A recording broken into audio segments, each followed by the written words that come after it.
Hi. So I've done all the bridges for you.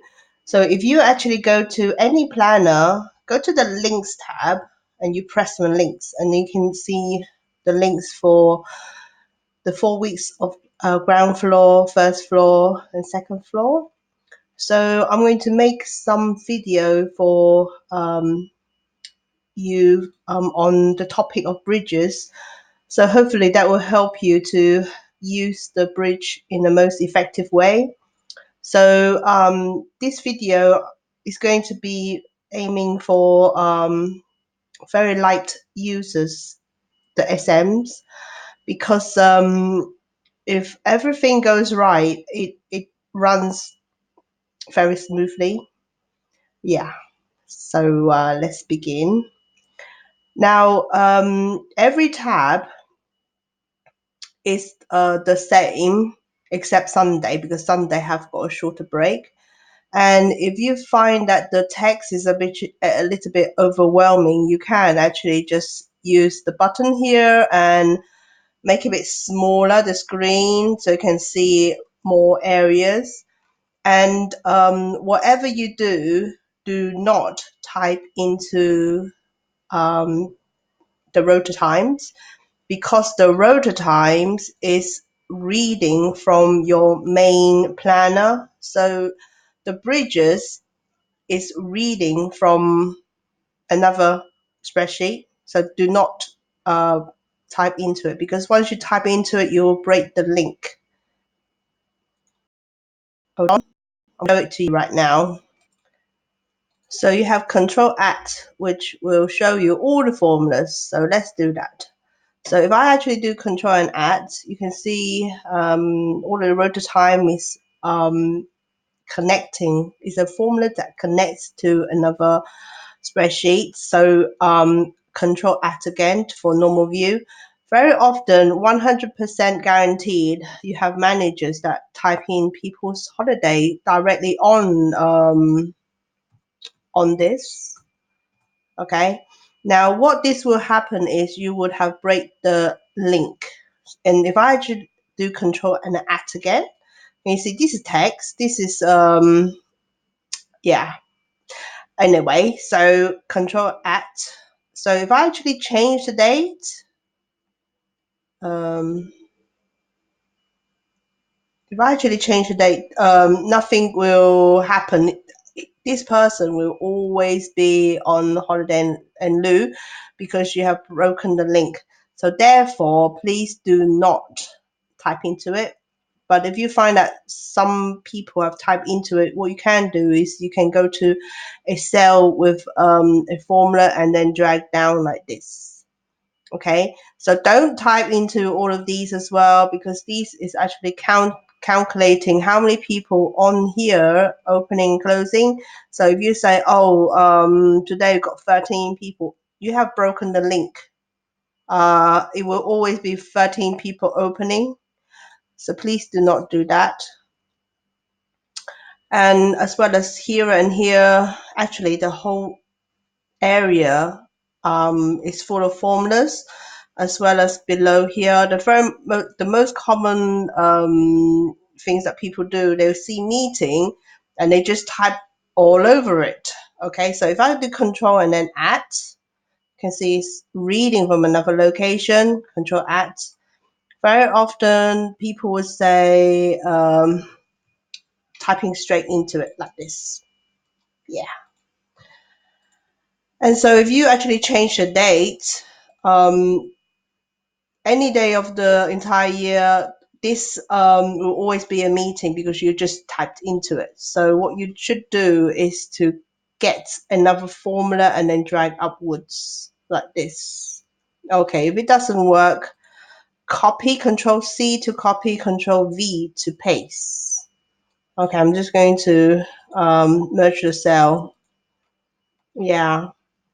Um, the only place that you can actually manipulate is really anything with a drop down. Can you see the drop down?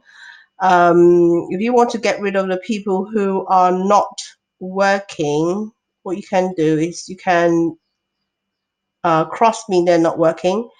So there's a filter button and you deselect the cross and then OK. And all you see is the people who are working. So if I do print, you only see the people who are working. Okay, so let me cancel that. So that's really the only button you should be pressing. And if you want to manipulate people's break, you can. But really, you should designate one or two people who are actually doing the breaks and organizing it. And if you actually just select it, the formula up here would tell you how many people are going break at the time slot given. Okay, so I'm going to delete that for now. Now let's just say, let me just open it up again. Select all and then OK. Let's just say if somebody who is not working and they have got a break. Okay, so I've got a formula here. This here detect that this person is not working, you got a break. So you have to delete that because it will affect your count, you see. Yeah. So if I actually go, oh yes, you can actually insert more people by using the drop down, or you can type straight into it and it will shortlist the people. Yeah, delete that. But I will tell you more on another video on how to add and take away people. Yeah, that deserves a video in itself. And you have got a like a filter here to tell you who is actually on holiday and who is on leave and who is absence other or absence. Don't type in sick into your planner because things like that is not allowed in the partnership, really. Yeah. Oh, yes. And I was saying to you earlier on, don't type into these areas because this area is actually connected to these sheets. I will show you. Now I'm in week 1, so if you could just go like this and then go to the pop-up, it will take you to the right spreadsheet. So whatever you type on here, you will actually find on there. So I'm going to type in 2nd of June, demo 1, demo 1, 2, 3, 4, like this. So I'm going to go back to Sunday and I'm going to find 2nd of June. Okay, so 2nd of June. Oh, I don't have 2nd of June. Oh, yes, I do. Hold on. 2nd of June. Be patient because if you haven't selected a date, all of these doesn't have the trading hour to look at. So you just need to wait.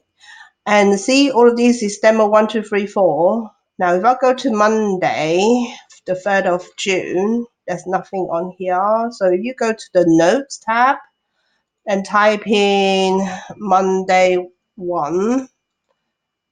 So the notes is 1, 2, 3, 4. Monday 1, 2, 3, 4. Go to Monday 1, 2, 3, 4.